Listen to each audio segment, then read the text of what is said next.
Now, let us come to the the middle sector and the eastern sector. Okay. So, let me talk about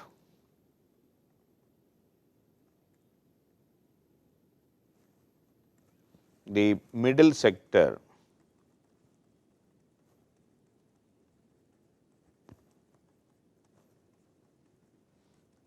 and the eastern sector. Okay. Middle sector and the eastern sector.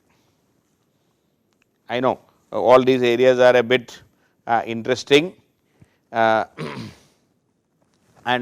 whatever time I am spending all these topics, this is to make you understand also. So, whatever the speed which I am doing, so please adjust to that speed, because I cannot reduce the speed, I cannot increase the speed, both I will not be able to do, because this is the right speed. Okay, please understand that, so that you know the story also. Now, coming to the middle sector. Now, please see the middle sector. Himachal Pradesh is here, Uttarakhand is here, and you can see these region, some boundary line dispute.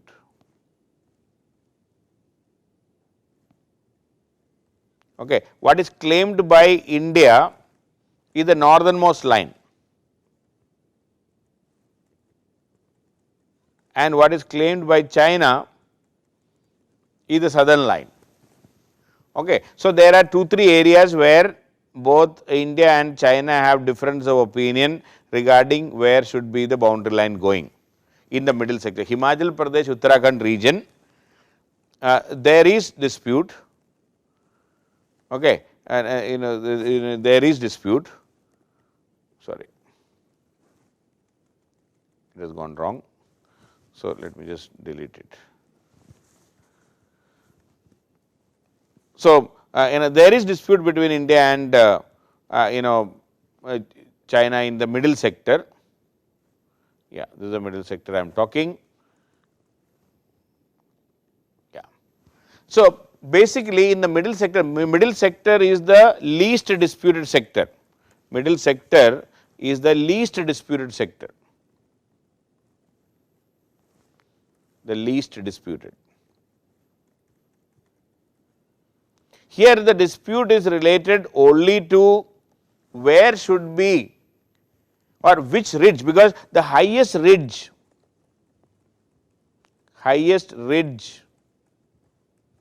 principle is adopted here. Okay, highest ridge principle. Suppose 2 mountain ranges are there, ridge, that is what I am talking, another mountain range, see, or a side view, you see the side view, this is the Great Himalaya, this is the Middle Himalaya, this is the Shivaliks. Now, these are the highest mountain, whichever is the highest mountain, that mountain range should be the boundary line. So, that is the agreement in the middle sector. So, the understanding between India and China is the highest ridge or the highest mountain range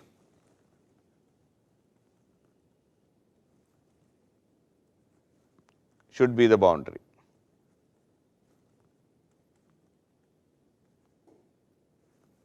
The highest mountain range should be the boundary.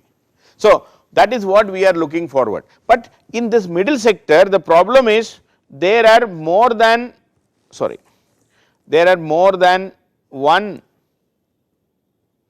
in the middle sector, there are more than one range, you see this, of equal height. Now, which one to be taken?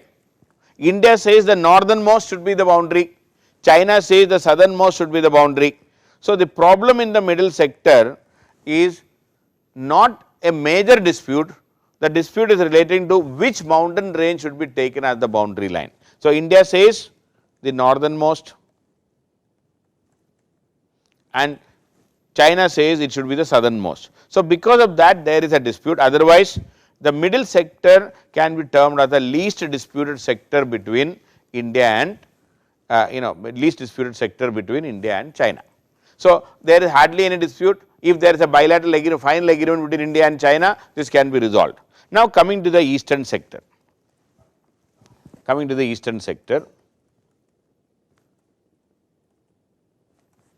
So, in the eastern sector again, that is the Arunachal Pradesh region. Okay, in the eastern sector, the Arunachal Pradesh region, here again India claims that the boundary line should be like this.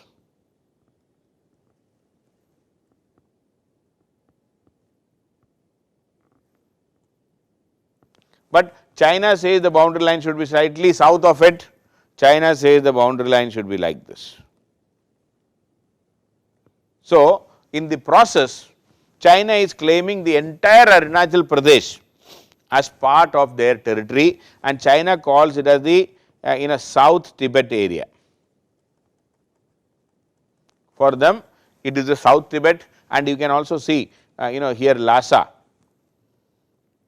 You please see the Lhasa city, the capital of Lhasa is the capital of Tibet, and that is a few 100 kilometers away from the border, and you can see river Brahmaputra written there, that is the Sangpo river. Sangpo is flowing just south of Lhasa, and this is the region which China claims as South Tibet. Now, what is the dispute? Again, the dispute during the British time, I already said, one issue which has happened at that time, the aggression of Russian czars, which they might have captured. Okay, in early 1900, we were fearful. In 1906, both British India and China signed an agreement reassuring each other that British India reassured China that British India will not enter into any agreement with Tibet without China, without Chinese presence, because Tibet is, because British India had lot of commercial interest. British India had lot of commercial interest in Tibet. So, British India was doing lot of economic activities in Tibet, and China was holding this Tibet, and the China was, Tibet, many times Tibet was independent, and many times China was occupying it. There is always a seesaw battle here. Sometimes Tibet used to get independent, sometimes China used to capture. The seesaw battle was going on. So, during this time, when in 1906, when he signed the agreement, Tibet was part of China, and the British India has promised that they will not enter into any agreement with Tibet without informing or without the presence of China. But as I told you, in 1910, the Qing dynasty, which was ruling China, they lost power, they collapsed, and Tibet declared independence.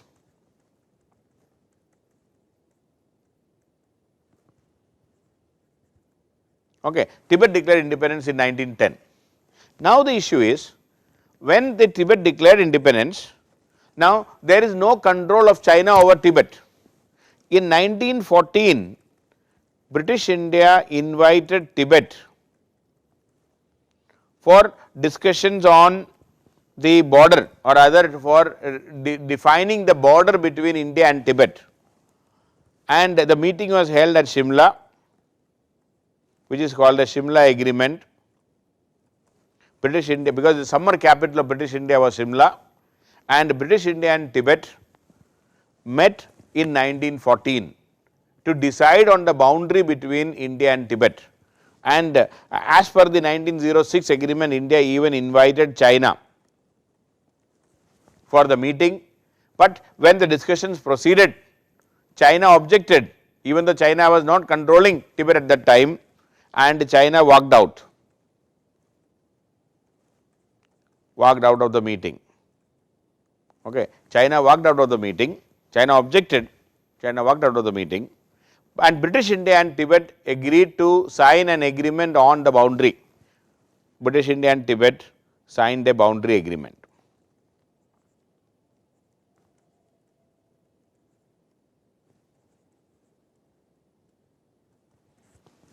We signed a boundary agreement, and as per the boundary agreement,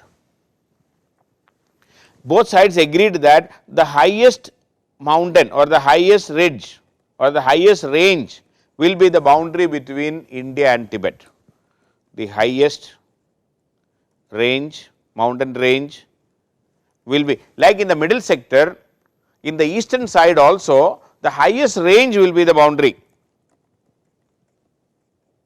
The main dispute was related to the boundary in the eastern sector, eastern side, and a British survey officer, McMahon, ये मनमोहन नहीं है, McMahon was appointed to demarcate the boundary between India and Tibet in the eastern sector based on the Simla agreement. And when this highest mountain, that means the Great Himalayas, we have three ranges in the Himalayas, you know it very well, Great Himalaya, Middle Himalaya, then Shivaliks. And because of this agreement of 1914, the boundary between India and Tibet has become the Great Himalayas, not any other mountain range.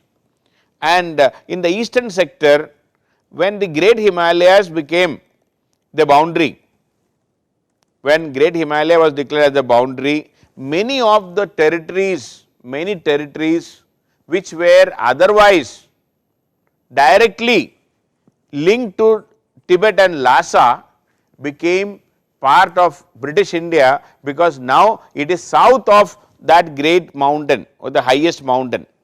So, that is how the places like Tawang, which was otherwise always linked to Tibet and Lhasa, became part of British India.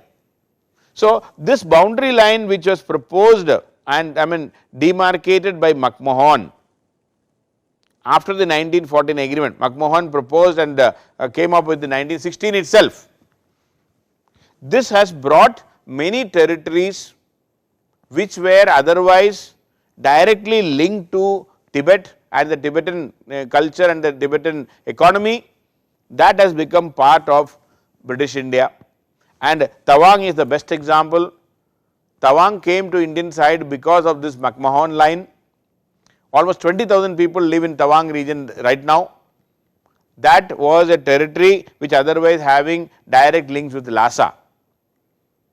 And this line, this McMahon line, which is signed between India and Tibet, China refused to accept this as an agreement because they said they walked out. See, but in international agreements, please remember, when a new government comes to power, you have to fulfill the old agreements. You cannot simply reject it.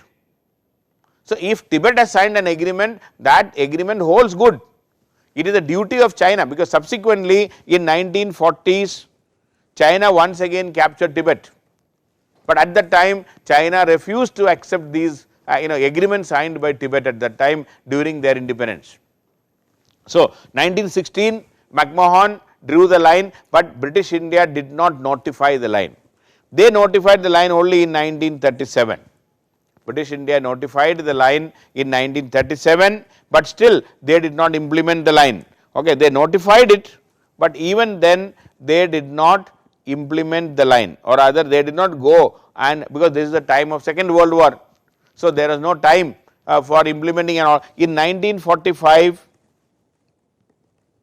during the peak of the war, British Indian soldiers were sent to Tawang, because this is to support the China, because China was an ally of British India at that time in the Second World War, and to counter Japanese invasion and to support Chinese, we sent our troops to Tawang, and once the war was over, these troops were withdrawn.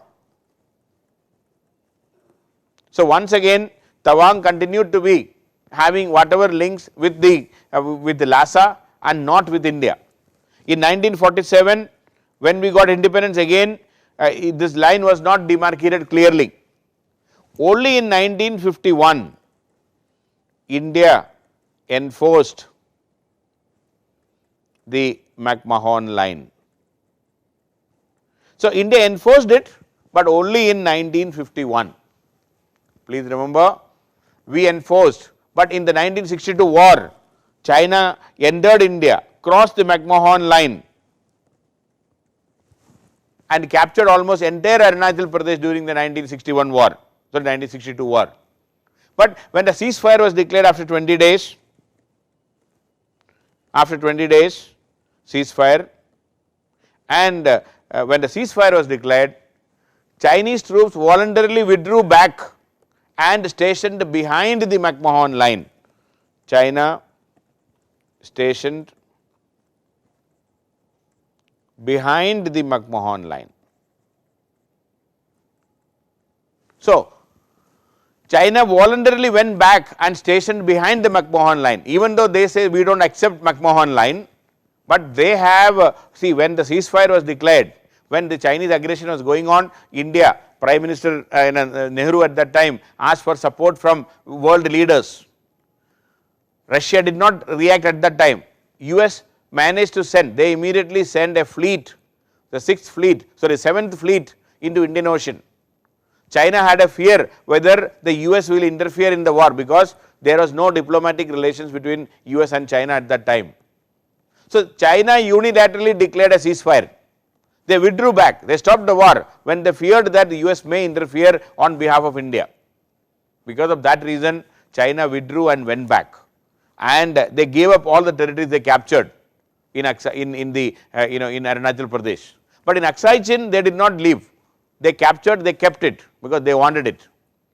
This Arunachal Pradesh, they captured, but they gave up because they were not interested in the territory at that time, very clear. So, as far as the Arunachal Pradesh is concerned, China is claiming it as South Tibet. They had, culturally, emotionally, there was a lot of link between some of the parts of Arunachal Pradesh with Tibet, absolutely no doubt, with with Lhasa. There is no doubt, because this is a region where even one of the Dalai Lamas, okay, the 6th Dalai Lama was born in Tawang. In fact, the present Dalai Lama is the 14th Dalai Lama. The 6th Dalai Lama was born in Tawang. So, it was it is a part of the Buddhist and I will say the Tibetan culture.